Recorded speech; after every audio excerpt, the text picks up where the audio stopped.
আসসালামু আলাইকুম, ঈদ মুবারক। দর্শক, স্বাগত জানাচ্ছি আরটিভির রাতের সংবাদ। আপনাদের সঙ্গে রয়েছে আমি নীরা ফেরদৌস। বিএনপি কখনোই আগে নির্বাচন পরে সংস্কারের কথা বলেনি, এমন দাবি করে দলটির মহাসচিব মির্জা ফখরুল ইসলাম আলমগীর বলেছেন, সুষ্ঠু নির্বাচনের লক্ষ্যে ন্যূনতম সংস্কার করতে হবে। জনগণকে বিভ্রান্ত করতে বিএনপিকে টার্গেট করে অপপ্রচার চালানো হচ্ছে বলে অভিযোগ করেন তিনি। জাহিদ রহমানের রিপোর্টে থাকছে এরই বিস্তারিত। ঠাকুরগাঁও জেলা শহরে নিজ বাসভবনে দলীয় নেতাকর্মীদের সঙ্গে ঈদের শুভেচ্ছা বিনিময় করেন বিএনপি মহাসচিব মির্জা ফখরুল ইসলাম আলমগীর। এ সময় তিনি বলেন, বিএনপি, জামাত, এনসিপি সহ সব রাজনৈতিক দল জনগণের সঙ্গে সম্পর্কিত। তারা যদি জনগণের বাইরে গিয়ে কিছু করেন, সরি টু সে, আমরা সেটাকে সমর্থন করতে পারবো না। নির্বাচন কেন্দ্রিক সংস্কার দ্রুত করার দাবি জানান বিএনপি মহাসচিব। আমরা কখনোই এই কথা বলিনি যে আগে নির্বাচন তারপরে সংস্কার। এটা যদি কেউ বলে থাকে, একটা ভুল ব্যাখ্যা দেওয়া হচ্ছে, জনগণকে বিভ্রান্ত করা হচ্ছে। নিরপেক্ষ নির্বাচনের জন্য ন্যূনতম যে সংস্কারগুলো করা দরকার সেটা করতে হবে। নয়াপল্টনে দলীয় কার্যালয়ে সংবাদ সম্মেলনে রুহুল কবির রিজভী বলেন, ফ্যাসিবাদের দোসররা কালো টাকা ব্যবহার করে দেশকে কলঙ্কিত করার চেষ্টা করছে। উপদেষ্টা এম সাখাওয়াত হোসেন বিএনপির বিরুদ্ধে অপপ্রচার চালাচ্ছেন বলেও অভিযোগ করেন রিজভী। এবং আপনি 2007-08 সালেও একই কাজ করেছেন বিএনপির বিরুদ্ধে। একটা যেন আপনি এজেন্ডা নিয়ে আপনি কাজগুলি বারবার করে যাচ্ছেন। জাহিদ রহমান, আরটিভি, ঢাকা। দেশকে অস্থিতিশীল করার চেষ্টা হলে সরকার অবশ্যই হার্ডলাইনে যাবে। দেশে চরমপন্থার সুযোগ তৈরি হওয়া প্রসঙ্গে প্রশ্নের জবাবে এ হুঁশিয়ারি দেন তথ্য সম্প্রচার উপদেষ্টা মাহফুজ আলম। স্বরাষ্ট্র উপদেষ্টা জাহাঙ্গীর আলম চৌধুরী বলেছেন, দেশে কোনো ধরনের জঙ্গিবাদের উত্থান হচ্ছে না। আলাদা অনুষ্ঠানে তারা এসব কথা বলেন। এআর বাদলের রিপোর্ট। কুমিল্লা সদরে রামপুর গ্রামে গণঅভ্যুত্থানে শহীদ মাসুম মিয়ার কবর জিয়ারত ও পরিবারের সঙ্গে সাক্ষাৎ করেন তথ্য ও সম্প্রচার উপদেষ্টা মাহফুজ আলম। পরে প্রশ্নের জবাবে তিনি বলেন, চরমপন্থার সুযোগ কাউকে নিতে দেয়া হবে না। আলোচনা ও সতর্কতায় কাজ না হলে কঠোর ব্যবস্থা নেওয়া হবে। এটা সুযোগটা নিতে দেওয়া হবে না, এটা আমাদের সরকারের পক্ষ থেকে অবস্থান হচ্ছে। আলোচনা এবং সতর্কতার মাধ্যমে সমাধান হচ্ছে না, তাহলে আমরা হার্ডলাইনে যাব এবং সেটা খুব শীঘ্রই যাব যদি আমাদের সেই পরিস্থিতি আসে। অন্যদিকে বাড্ডা, রামপুরা সহ রাজধানীর বিভিন্ন থানায় পুলিশের সাথে ঈদ শুভেচ্ছা বিনিময় শেষে স্বরাষ্ট্র উপদেষ্টা জাহাঙ্গীর আলম চৌধুরী বলেন, এ সরকার দায়িত্ব নেয়ার পর জঙ্গি উত্থানের মতো কোনো ঘটনা ঘটেনি। কোনো ধরনের জঙ্গিবাদের কোনো উত্থান হচ্ছে না। কোনো ধরনের আমরা দায়িত্ব নেওয়ার পর কোনো ধরনের জঙ্গিবাদের কোনো কিছু দেখছেন? কোনো কিছু হয় নাই। যদি কোনো ধরনের কোনো সমস্যা হয়, আমরা সবাই একসাথে মিলে সমাধান করব। বৈষম্য বিরোধী আন্দোলনে গণহত্যা মামলায় নিরপরাধ মানুষরা যেন সাজা না পায়, সেজন্য ব্যবস্থা নেওয়া হচ্ছে বলেও জানান স্বরাষ্ট্র উপদেষ্টা।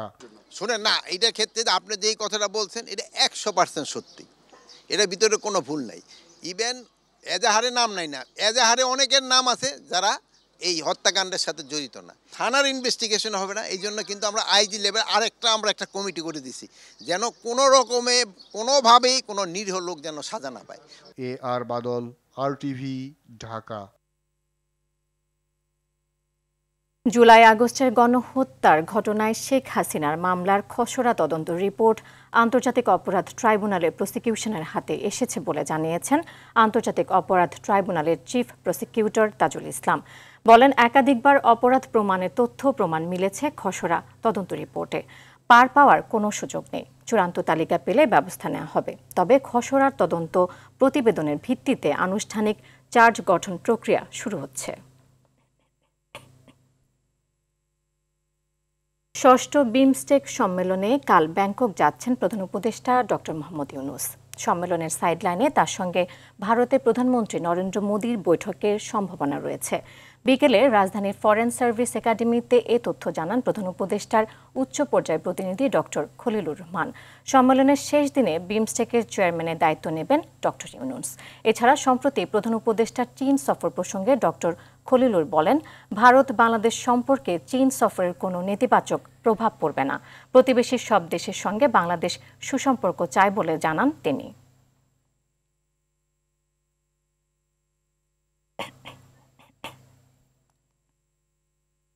বিএনপি চেয়ারপারসন বেগম খালেদা জিয়ার পূর্ণাঙ্গ স্বাস্থ্য পরীক্ষা শুরু করেছে লন্ডন ক্লিনিকের চিকিৎসকরা। তার ব্যক্তিগত চিকিৎসক অধ্যাপক AZM জাহিদ হোসেন জানান, আগামী 4 দিন বিভিন্ন পরীক্ষা নিরীক্ষা হবে। এদিকে লন্ডনে পার্কে ঘুরে দেখেছেন বেগম খালেদা জিয়া। তাকে হুইলচেয়ারে বসিয়ে একান্ত সহকারী সচিব মোহাম্মদ মাসুদুর রহমান পার্কের ফুটপাতে ঘুরান। পাশেই ছিলেন তারেক রহমান সহ পরিবারের অন্যান্য সদস্য, খালেদা জিয়ার ব্যক্তিগত চিকিৎসক ডাক্তার AZM জাহিদ হোসেন।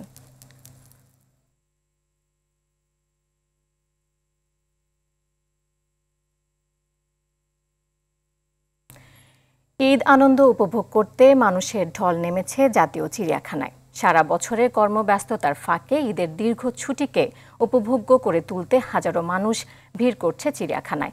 তবে পশু প্রাণীদের সংখ্যা আরও বাড়ানোর দাবি দর্শনার্থীদের। এদিকে ঈদের ছুটিতে প্রাণ ফিরে পেয়েছে বিভিন্ন জেলার পর্যটন কেন্দ্রগুলো। অনেকেই পরিবার নিয়ে ভ্রমণ করছে পছন্দের জায়গাগুলোতে। এতে রমজানের খরা কাটিয়ে লাভের আশা করছে পর্যটন ব্যবসায়ীরা।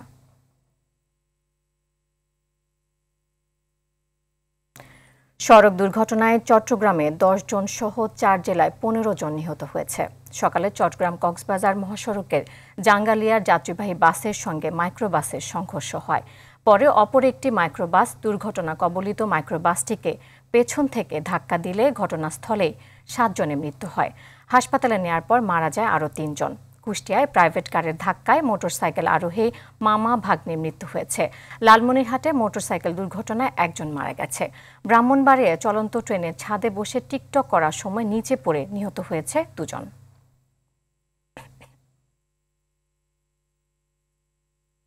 মৌসুমের স্বাভাবিক লঘুচাপ দক্ষিণ বঙ্গোপসাগরে অবস্থান করছে জানিয়ে আবহাওয়া অফিস বলছে, দেশের বিভিন্ন স্থানে বজ্রসহ বৃষ্টির পূর্বাভাস রয়েছে। আগামী সপ্তাহে দেশজুড়ে বৃষ্টি বাড়তে পারে। সকালে আবহাওয়া অধিদপ্তরে এসব কথা জানান আবহাওয়াবিদ শাহনেওয়াজ সুলতানা।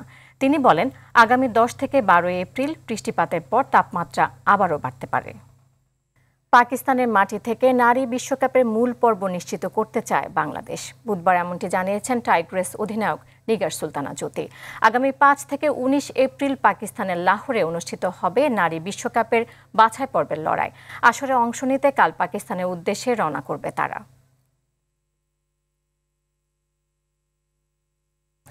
দর্শক, রাতের সংবাদ এ পর্যন্তই। মধ্যরাতের সংবাদ 1টায় দেখার আমন্ত্রণ রইল। এতক্ষণ সাথে থাকার জন্য ধন্যবাদ সবাইকে।